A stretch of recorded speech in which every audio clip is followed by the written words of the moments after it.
The Rebel Capitalist Show. One of the things that I benefited from back in the day is I had I hate to use the word mentor because it's so cliche, but one of the businesses that I actually ran, I took it over from bankruptcy, and it was my job to go in there and turn it around and kind of get it profitable and flip it. And the guy that I flipped it to ended up buying it. I stayed on and worked for him as a consultant, and he became someone that was very influential to me. And he really taught me a lot, because this was back when I was probably, I don't know how old I would have been, maybe 30 or 31, something like that. And he had been a CEO in Silicon Valley for quite some time. He was maybe 68 years old at the time. So he was really able to reduce my learning curve on a lot of things. And back in those days, I'm sure you can relate. I was incredibly ambitious, but I had a horrible temper. I was good at managing people and pushing. Well, I was good at getting the most out of people, but I would push them to their limits. And a lot of times they would burn out as a result. And he really helped me kind of understand that. One of the things that I always remember that to this day, he said, George, sometimes you got to remind people that you're human. And he said so many other things that made such a huge impact on the way I not only worked my business, but saw the world, that helped me later on in life and still help me to this day. But a lot of people don't have that. And so I kind of want to transition this into your course. And we haven't even talked about this, but is it a course where it's just kind of like a tutorial that just do this, this, and this? Or is there more of that? This is what I have done in the past, and this is how you can use from my success. This is what you can take from my experiences, my failures and my successes, to really reduce your learning curve, to make sure that you have the highest probability of success moving forward. Yeah, that's it's definitely the latter. So like the course material with the lectures, there's about 4 hours worth of lectures. They're all organized in different categories. Let me just roll down over here. Sure. I mean, I basically call it the cheat codes to business. So it's a mindset course that helps you understand. So there's 3 mindset lectures, which kind of set the foundation. Then I talk about things like taxes, legal matters, insurance, the ideal kinds of businesses to run, developing a network and how to do that, government and regulations, because that will come at some point, especially when you get involved in certain parts of people's lives. Like if you're helping them improve their health, lose weight, if there's something to do financially, there's always government and regulation that's going to come your way. And it's across the board. It doesn't matter what country you live in. I talk about why borrowing money is generally dumb when you're starting up a business. I talk about human resources and how to run employees versus run a company of one, acquiring customers, building an audience, and marketing. I've spent a ton of money on marketing. I'm sure you did too when you ran your call center. Like my office was basically a call center too. And it's like today I spend $0 on marketing because I have an audience, right? So those are really important things to contemplate. And I talk about why. I talk specifically in one of the lectures about what absolutely not to do, how to pivot when you need to pivot, because we all have to pivot at some point in the business. You're a car guy. Do you know the story about Lamborghini? Yeah, it was a tractor. Yeah, it was a tractor company. So Lamborghini basically acquired tractors after the war, reverse engineered them, sold them, made some money, went to Enzo and said, I want to buy a Ferrari, but I think your transmission sucks.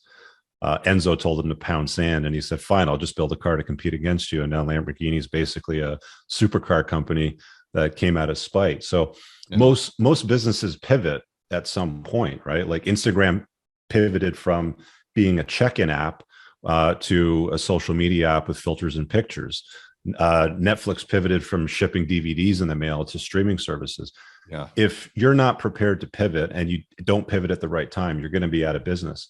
I had to pivot my debt business twice, 2006 when we went from mortgage agents to directly to consumer, and 2015 when we had to pivot and restructure it to turn into a law firm to deal with legislation.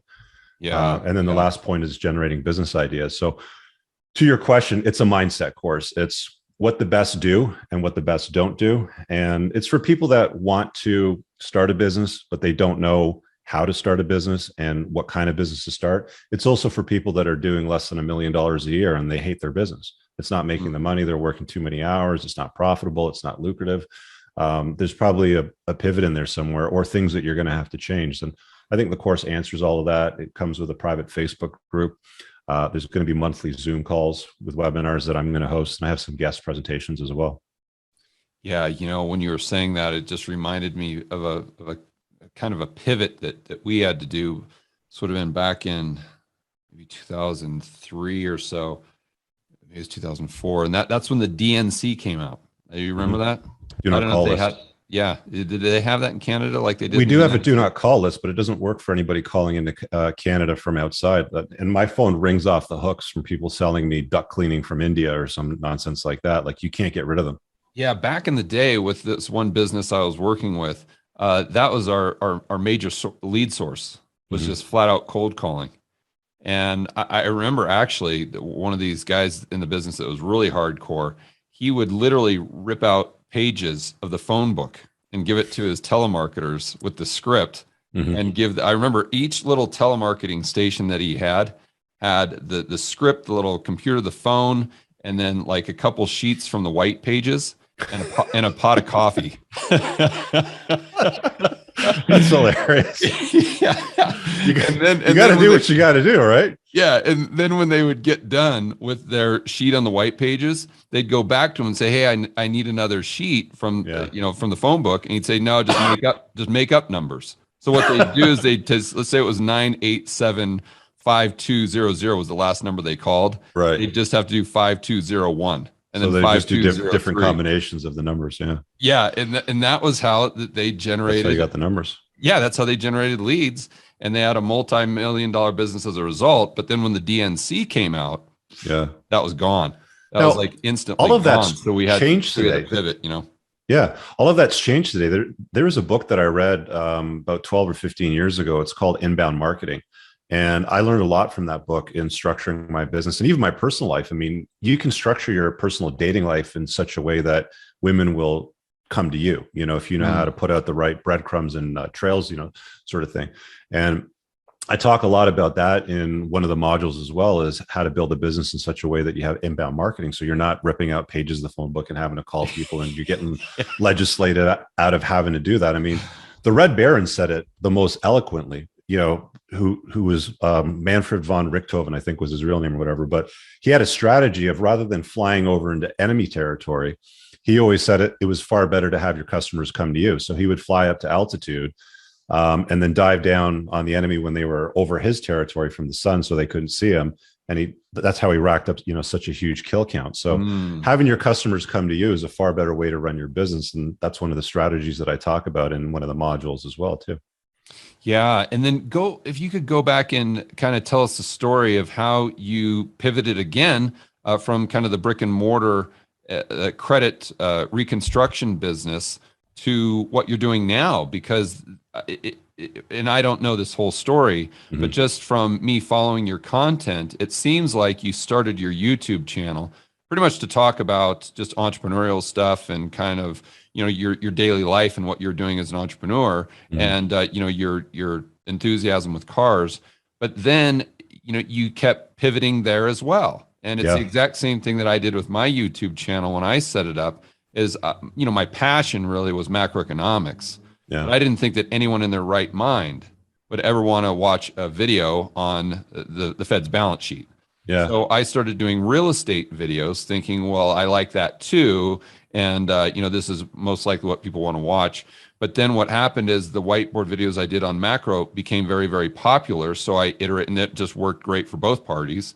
But it's this continual iterative process that you have to be okay with. And I think most people, they get stuck in a rut that this is the plan, this is the plan, this is the plan, this is the plan. And it doesn't allow them to venture outside of that, off those train tracks, let's say. And I think your personal story illustrates that well. Yeah, I started the channel and I called it Entrepreneurs in Cars, May 23rd, 2014. I was leaving a retreat with a bunch of entrepreneurs, and we basically were planning our next year, like our next few moves, sort of thing. And one of the things that I was talking about was like, I'm not really in love with my business anymore, and I want to do something a little bit more with my life. And this thing on YouTube seems interesting. Maybe I'll interview entrepreneurs and their success rides. And I did about 5 episodes of that.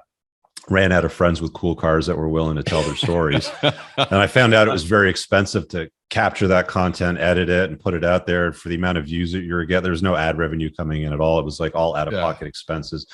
So I would start like filling in videos with ideas like how I would hire people with parties or how I would use lawyers in my business sort of thing. And I would talk about some stuff and those would get some views. And one day I remember I saw this comment and somebody that was watching a bunch of my videos, said something along the lines of, you should do a video on the kind of women not to date.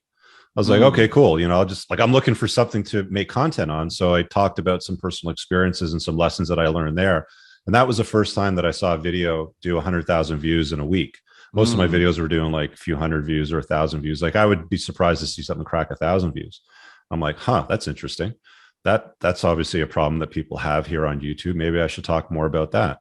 And then I remember doing like I was driving back and forth from the office because the office actually moved further away from where I lived because I wasn't spending so much time in it, but I would go in once a week and I would just put my GoPro on the windshield.